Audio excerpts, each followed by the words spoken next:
The transition from a young girl or boy's childhood should be a time of celebration.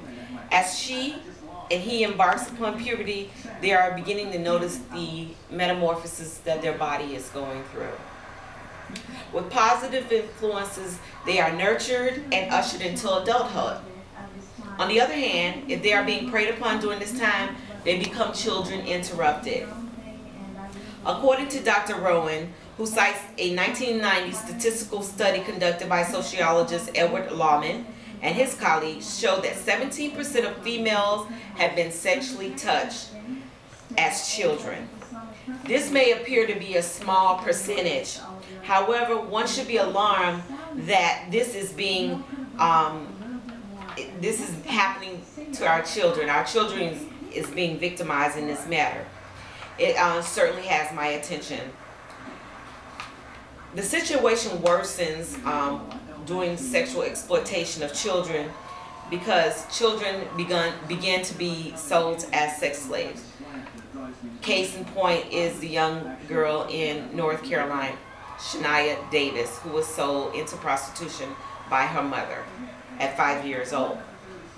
Fear and shame and guilt silences the victim. Children must know that they have to be able to gain their voice and this can prohibit perpetrators from continuing the abuse against these children. There is a way we can help to solve the growing problem. I will explain this problem and then tell you how you can be a part of the solution. Perpetrators of child sexual abuse are generally committed by one whom the child is familiar with.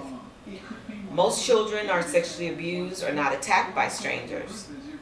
In Carolyn Lehman's book, Strong at the Heart, How It Feels to Heal from Sexual Abuse, 9 survivors speak about their experiences with their perpetrators and how they found healing.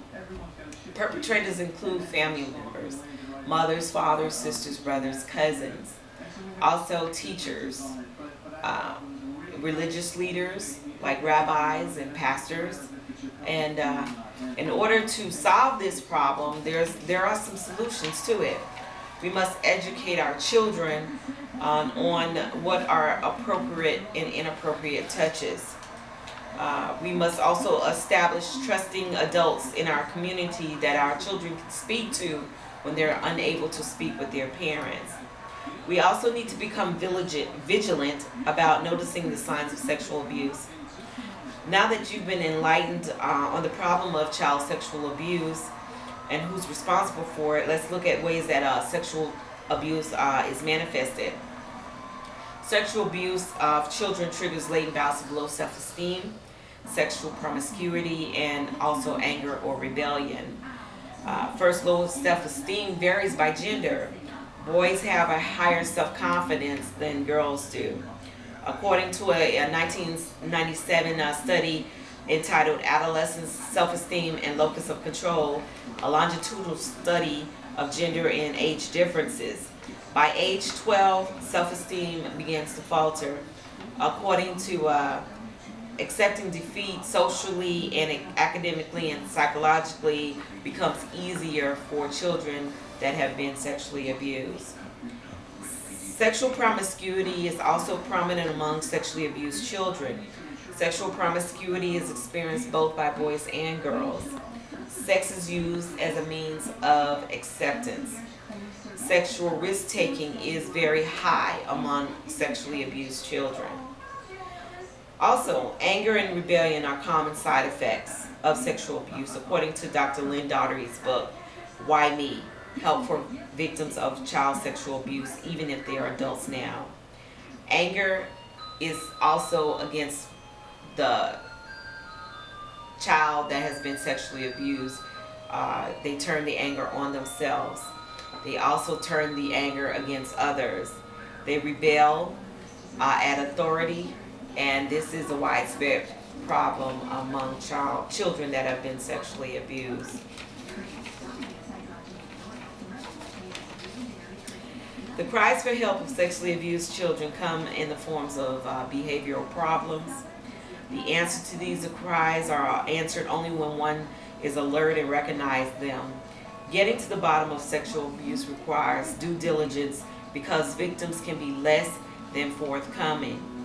If a child of sexual abuse is not confronted, it will continue to damage our children and possibly stunt their future possibilities. Perpetrators will continue to operate under the radar. Victimization will persist if not exposed. Victims can become perpetrators themselves.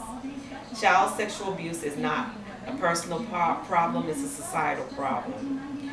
Children are the future, and their well-being should be the concern of every adult. As an adult, one should remain alert to all children that they are in contact with, regardless to if they're their own or not. Childhood should be enjoyed, not interrupted by illicit acts against them. Don't mistake signs of child sexual abuse as normal rebellious behavior. Seek out the source of the problems. Talk with your children about child sexual abuse. There's an old proverb, an African proverb that states, it takes a whole village to raise a child. So it takes a whole society to take care of our children. Thank you.